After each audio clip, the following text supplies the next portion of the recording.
Have you ever sat in a coffee shop looking for inspiration for a good idea? Sometimes you catch them, sometimes you don't.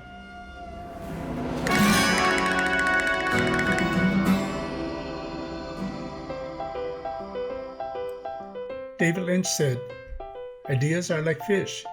If you want to catch the little fish, you can stay in the shallow waters.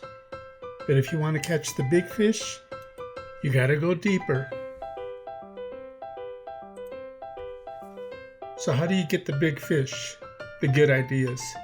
Do you want to wait for inspiration, or a rainy day, or do you just scribble on a blank page until something emerges?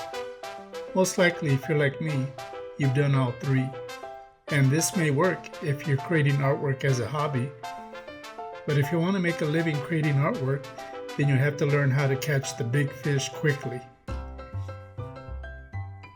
In previous videos, I remarked how I'm learning how to use Procreate. I started watching Procreate tutorials here on YouTube before I started this drawing, and there are some good tutorials. However, I've noticed that most artists don't talk about how they come up with their original ideas or how they develop their concepts, themes, and messaging for their drawings. After working in an advertising agency for several years, where the main focus is on creating ideas, concepts, and messaging, I learned how a process can lead you to a good idea.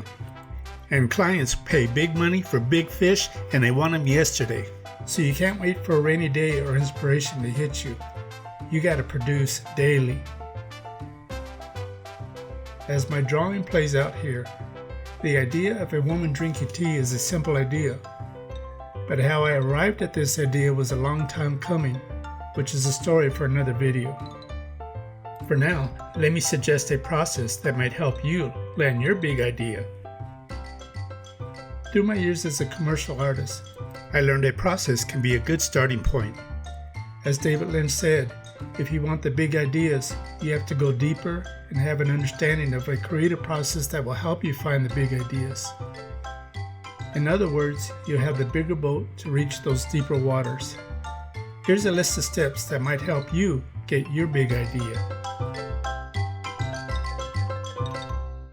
Yeah, I know, this all looks very boring, but I think you'll find that you already do some of these steps intuitively. However, let's just focus on the first step in this video. Defining the core theme or message. Defining the core theme or message can be a simple or complex step. It can be as simple as saying, I just want to draw unicorns, or be as complex as, I want to explore the unconscious mind and a surreal reality. In my case, I chose to use cultural images, such as Day of the Dead, as my theme.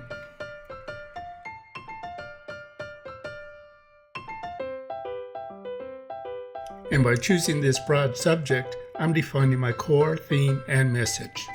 Because this is the creative world I want to live in. I'm not necessarily creating a whole new idea or just one image at a time, but rather the world I want to live in, creatively speaking, of course. And in this way, half my big idea is already resolved.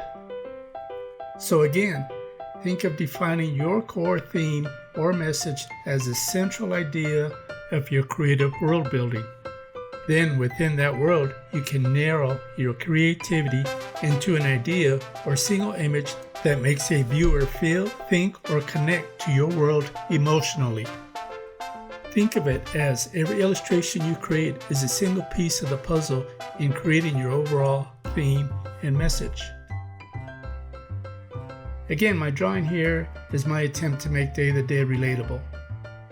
The idea is not just to show a skeleton drinking tea, but on a deeper level, exploring cultural tradition to touch on the celebration of life and spirit, which is ultimately my theme and message. When I walked into a coffee shop, I already knew I was going to draw a Day of the Dead figure, but it wasn't until I saw two women drinking coffee that I thought of showing a Day of the Dead character doing a simple act of life. It's a simple idea, but it's one I can expand on in future drawings. Showing simple acts of life to celebrate life. That's the idea. That's the big fish. I believe the aim of catching bigger fish, as David Lynch said, is not just to make pretty images, but to make an emotional and psychological connection to the viewer. Now, I may not have captured that feeling with this illustration, but that just means I'm going to return back to my process and look at step 6 and 7 until I'm able to master my drawing skills and land my bigger fish.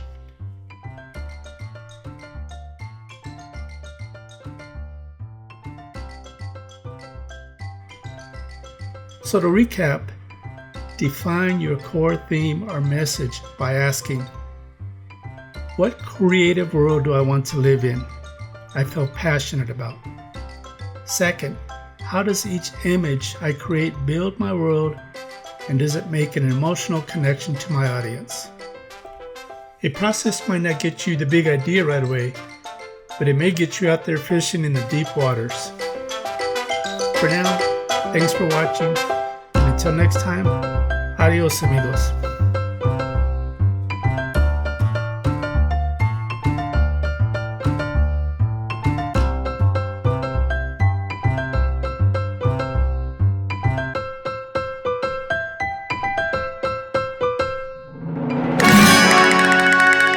Hey, thanks for watching this video, and be sure to check out our other social media sites. And if you haven't subscribed already, be sure to hit that button. We appreciate it. Thanks.